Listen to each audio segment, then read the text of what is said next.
All right, hello everyone. I thought I would make another video going through some NMR, both carbon and hydrogen practice questions from previous exams. Now, two things before I start. One thing is that a lot of these questions are basically going to be part of big overall questions in exams, just because the nature of analytical chemistry with organic molecules is that you basically throw all of the techniques at them and then you use all of the information together to figure out what your overall molecule is. So basically the first thing that you'll need to be able to do is that you need to be pretty confident with your IR to be able to answer these questions. As in, I'll go through them anyway, but if you're watching this and you're going, what the heck does he mean? There's a peak at 1700 wave number. You should probably go and revise on the IR stuff first, because it is necessary for a lot of these questions. Some of the questions I've got in here also give you mass spectra, but the ones that I picked here are ones that, even though they've given you one, you can actually skip them and get everything out of all the information that you need out of the hydrogen NMR if you know how to read it well. So with that, let's make a start. So got a couple of questions here to start off with. We've got an organic compound has a molar mass of 88 grams per mole. The carbon NMR spectrum of the organic compound shows 4 distinct peaks. The organic compound is most likely one of these alcohols. So for these ones, I'm going to kind of draw a picture of them, draw a structure of them, and then we can evaluate them. So the first thing you'll see with the top one here, so it says 88 grams per mole. So you should kind of go, okay, well, that's probably got something to do with something, right? Butan 1-ol is going to be C4H9OH. So it's going to be 48 plus 10 from the hydrogens plus 16, which is going to be, what's that, 74. So butan 1-ol is out straight away because it doesn't weigh enough. Now, if instead of this, we had one more carbon and 2 more hydrogens, which is what would happen if we just basically added a CH2 in the middle, like that, then we would have exactly the right mass. And that's what we see with the other ones here.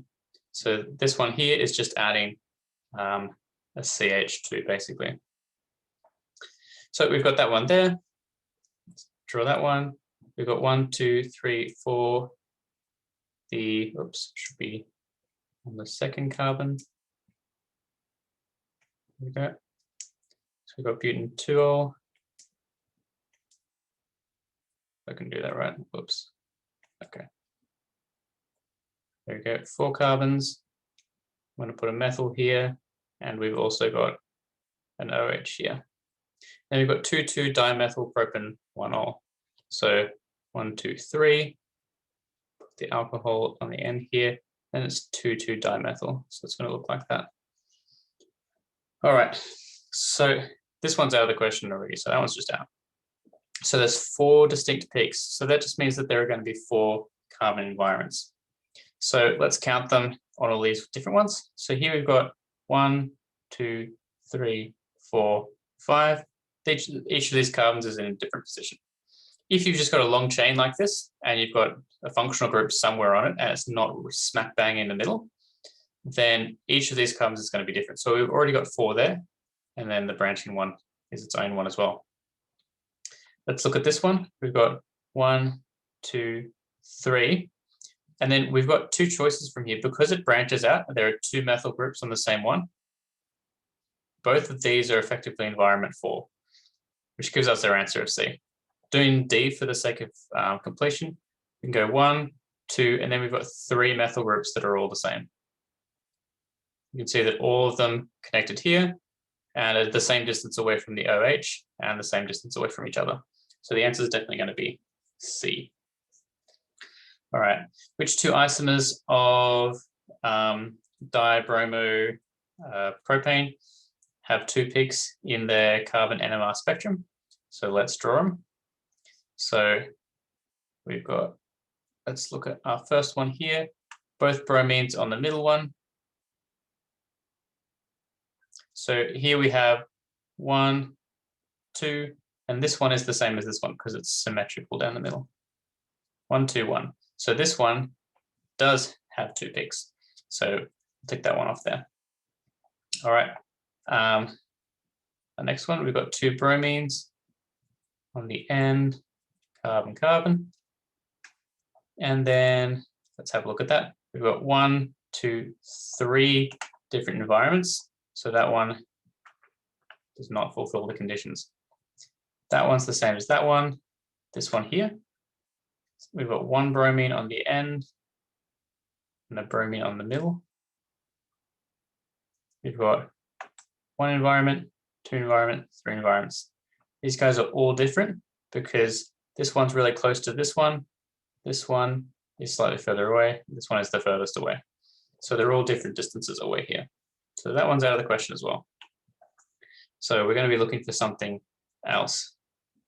And this one here is exactly the same as that. And we're left with this one here.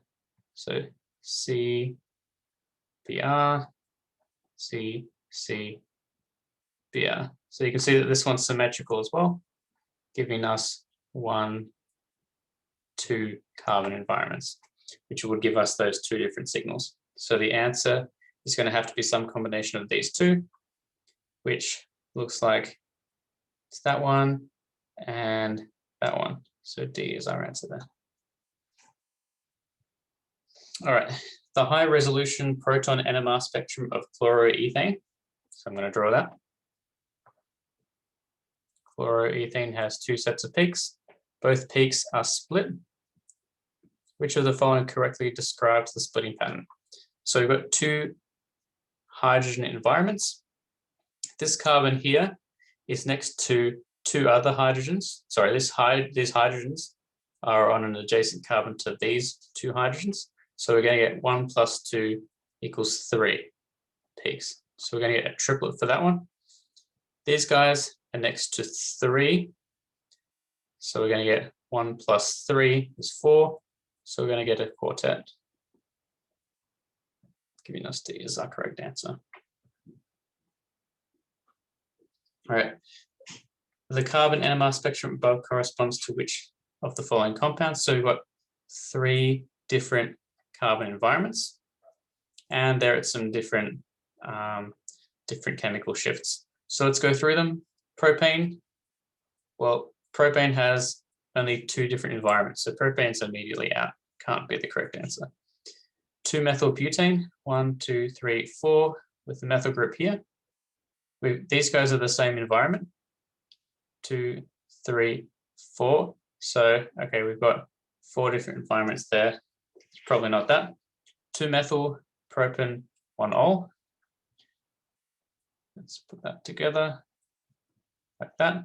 We've got 1 environment, 2 environments, and then 2 of the same one here. So this one's looking pretty good here, the 2-methyl propane 1-ol. And let's try 2-methyl propane 2-ol. So it looks like that. We've got 1 environment here, all the other ones branching off from that. Oops, should be the same one. So there's only 2 environments here. There's 4 environments here, 2 environments here. The only one with 3 environments is this one. And you'll see that with a lot of these, often you don't need to use the chemical shift to answer the question. But if you wanted to go and look up what the chemical shifts for carbons that hang around next to hydroxyls is, then you could use that as a way to double check your working. All right, let's get into some short answer questions. We've got an unknown organic compound has a molecular formula of this. Now you might recognize this one from the IR PowerPoint as well. We need to go through this so that we've got the information for the next part of the question. So we've got our spectrum here. We can see there's some kind of double bond here, which could be either a C double bond O or a C double bond C. We've got this little peak here, which is C single bond to H. And note of note is that there is no NH, which we kind of know because of this. But interestingly, there's also no OH, either alcohol or acid. So we know that we've got some kind of double bond going on. I mean, it kind of already told us that as well. So either there is some kind of C double bond C or C double bond O, and we know that there's no OH in there. So we definitely either got, can't be an ester, can't be a carboxylic acid because there's only one oxygen. So it's going to have to be some kind of ketone or aldehyde. All right. Or it could be something that has an alcohol and an alkene. So it says the carbon NMR spectrum of the unknown compound has 4 distinct peaks. So let's write that down as well. C4H8O. One of these things is true. There's no OH. Draw 2 possible structural formulas of the unknown compound using the information provided. So one of these is true.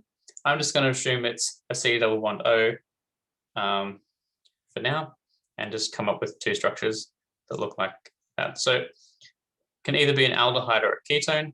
So I'll see what I can come up with for an aldehyde. There's 4 distinct peaks. All right, 1, 2, 3, 4. That looks somewhat reasonable. And it's a structural formula, so I'm going to write out all the hydrogens here to make sure I don't lose any marks. Hydrogen, hydrogen, hydrogen. All right. And I could also just do this one here. Oops, let me draw out the bonds.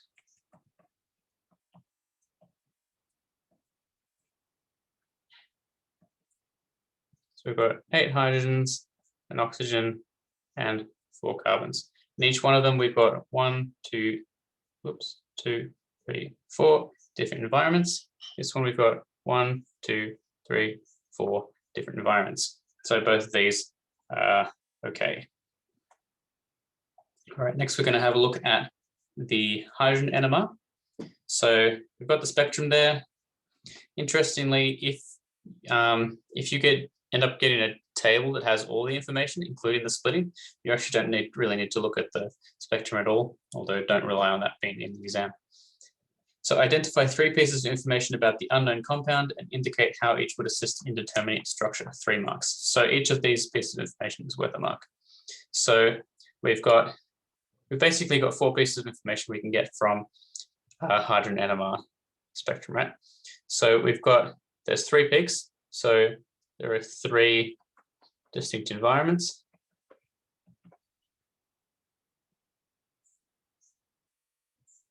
We know that the area is, the environments are in the ratio of 3 to 3 to 2. That's coming from the peak area. We could say no hydrogens on adjacent carbons.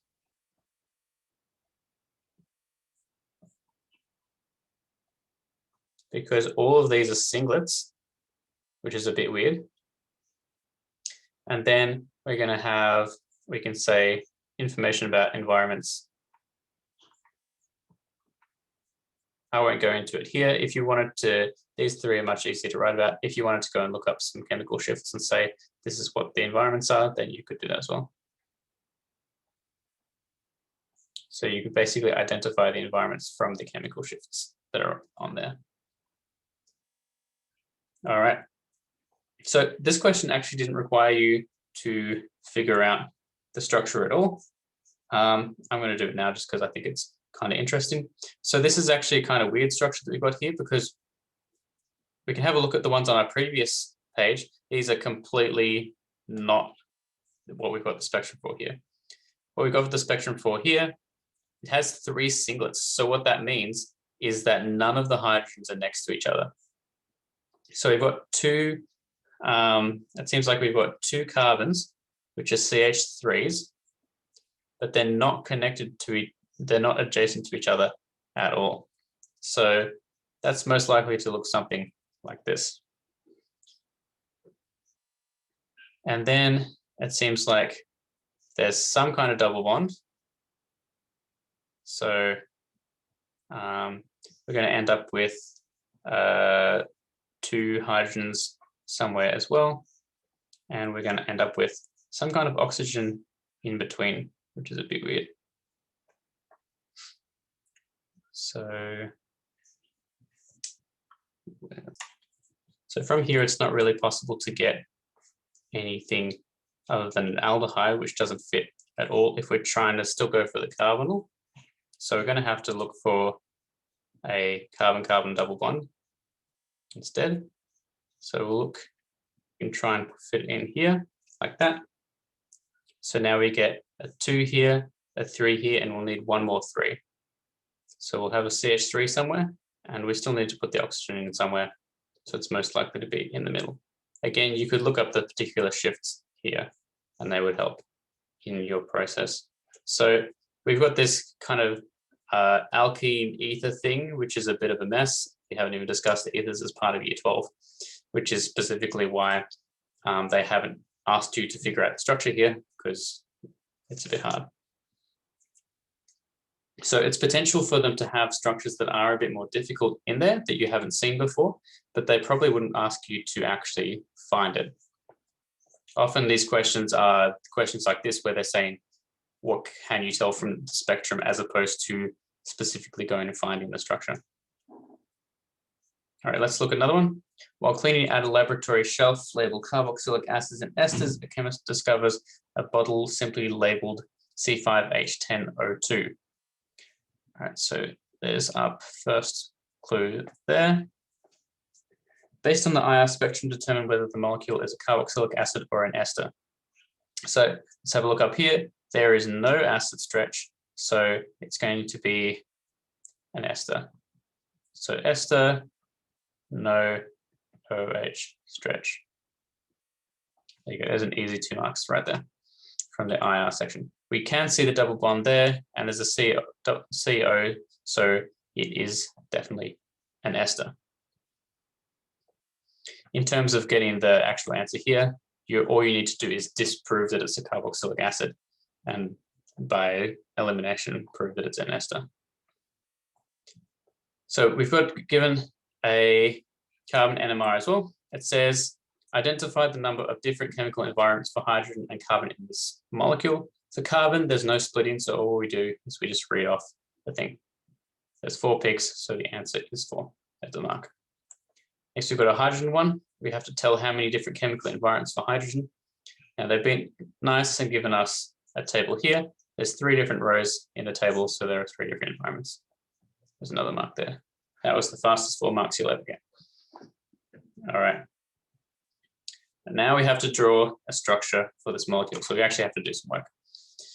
Now, if we look at this, there should be a few different things that kind of stand out. We've got a 5.0, that's a pretty big shift moving up here, away from the kind of alkanes down here. There are 6 in this environment, which is a lot, especially given that we only have 10 hydrogens altogether. And we have a septet here, which means that we've got a hydrogen that's next to 6 other hydrogens or on adjacent carbons. So the most likely structure for that, didn't really work before, but it'll work this time, is if we have a carbon with 2 methyl groups attached to it. The hydrogen in the middle will have a septet from splitting from 3 here, 3 here. 1 plus 3 plus 3 is 7, giving us a septet. And that makes sense here because we've got a 1 which goes to this one, and we've got a 6 which goes to these guys and these guys. Now we've got a chemical shift of 5 here. So what we need to figure out now is this particular hydrogen on, does it look like this?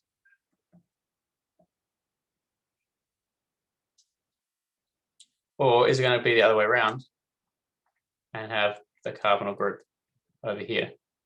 So we can go and have a look at our handy dandy data book. Let's have a look over here. And we're looking for 5, probably want to look in the hydrogen section.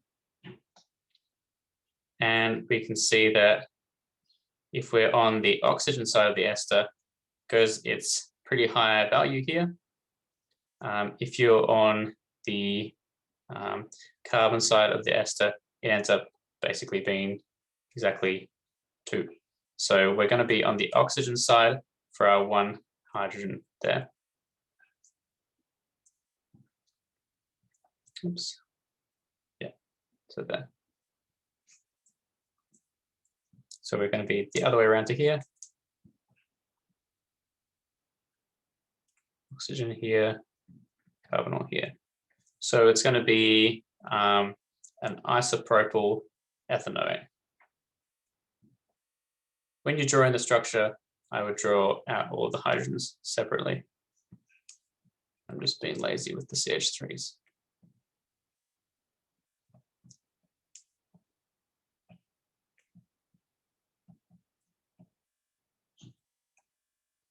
All right, let's do another one. A small organic molecule has the molecular formula of this. The pH probe was inserted into a dilute aqueous solution of this compound and the pH was 4.5. Okay, it's probably a carboxylic acid. We've got an IR here. Sure enough, we've got, it looks like a carboxylic acid OH stretch there because it's really broad. The dead giveaway is that it's gone and mushed across with the CHs as well. If they're kind of mushed together, it's probably an OH. And we've got our C double bond O stretch there. All right. On the infrared spectrum, label depicts that correspond to the presence of 2 functional groups in this compound. Okay. So I've kind of accidentally done that already. C double bond O, there we go. And OH. I'll put acid in for old time's sake in there. All right, we've got our carbon NMR spectrum. You can use that if you want for the next step, but let's just try it with the hydrogen by itself. You also had a mass spectrum for this one, but I reckon you can do it just with the hydrogen. So off we go. So use the data provided in the HNMR to determine the values of X and Y. So remember, it's a carboxylic acid. So we know that somewhere in the structure is this. That's going to be on the end somewhere. All right, we can determine the values of X and Y. We know that, so if we have a look at here, look at this chemical shift here, 11.2, that's crazy high. So we look at our data book, what's up at 11.2? Where'd it go? There we go. All the way up here, basically the only thing that's going to be that high is carboxylic acid. So this must be this one here. Use a different color to label it. This guy has to be this one here. All right, so that's our first one done. Now, if we know that this has an area of 1, we know that these must just be the number of hydrogens because there's 1 here and 1 here. So overall, there must be 5 hydrogens. So Y equals 5. All right. So if we've got that, we know that there must be 4 other hydrogens on the rest of the molecule. If you see 3 hydrogens in the same area, it's quite likely that it's a methyl group. And when you've got the peaks kind of matching with the area of the other one, so i.e. there's 1 hydrogen in this one, and there seems to be 2 peaks in this one, so that would be next to that one. And we can see for the other one, it has a peak area of 3, and the hydrogens at 4.5 have a quartet, which is if they're next to 3 hydrogens. So they're probably just next to each other, which is what the rest of the molecule is probably going to look like. So we can go and draw this. So it's probably going to look something like this. C, H, H, H. I kind of jumped the gun here and I'm way ahead in the question, but if you can answer the one at the end, then it helps you answer everything else anyway. And there's a chlorine there. So normally you could also solve this just looking at the mass spectrum, but we can just do it with the NMR, which means you can double check your work. So X is going to have to be 3 carbons. All right. And what specific information about the structure of the compound is provided by the splitting pattern in the hydrogen NMR spectrum? So it's adjacent hydrogens in different environments.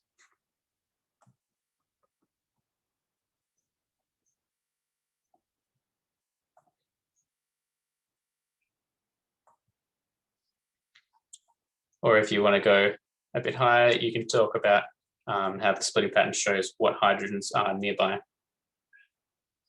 Or how many, I should say. All right, let's get another one. An organic chemist found a bottle in the laboratory that was labeled organic cleaning fluid C3H8O. I don't know who's in charge of these labs because they're doing a terrible job of labeling stuff. I don't know why they just why they don't just write the proper formula on them or something like that. Apparently they're just, yeah, label stuff properly. She decided to test the liquid. Chemist obtained the following data because she really wants to know what's in this cleaning solution. So we've got 3 different things here. Right, let's look at our questions. How many different carbon environments are present in the compound? 1, 2. How many different hydrogen environments are present in the compound? 1, 2, 3. Easiest 2 marks of your life. In the hydrogen NMR spectrum, the signal at 3.6 ppm is split into a septet. What is the number of equivalent protons that are bonded into the adjacent carbon atoms? So remember, it's going to be n plus 1 equals that number. So n plus 1 equals 7. So n must be equal to 6. So there's 6 adjacent hydrogens. And this is starting to look awfully a lot like one of the ones we had before. If you get in a septate, you probably have 2 methyls next to a hydrogen. All right, using the infrared absorption data, identify the atoms that are associated with the absorption labeled A on the infrared spectrum. All right, so the absorption labeled A. So this is definitely an OH stretch. There you go. Now the thing here, this one is well clear of this one here. So the OH is well clear of the CH. So it looks to be an OH alcohol stretch there. And we've only got 1 oxygen there anyway, so it's not going to be an acid. All right, so let's have a look at what we've got. We've got 3 carbons. And we've got 1 hydrogen that's next to 6 other hydrogens. So there must be 1 hydrogen in the middle that's next to the 2 methyls here on the side. Now there's going to be a whole lot of different ways that you can answer these questions. You don't have to take the way I'm getting there as the only way to interpret the NMR spectra. This is just me using kind of a logical process to get to the end. If you want to go and use the shift or something like that, you can well and truly do that and still get the same answer. So we've got that, and we've got 7 hydrogens already. Okay, the last one is probably going to be an OH. So let's add that OH on now.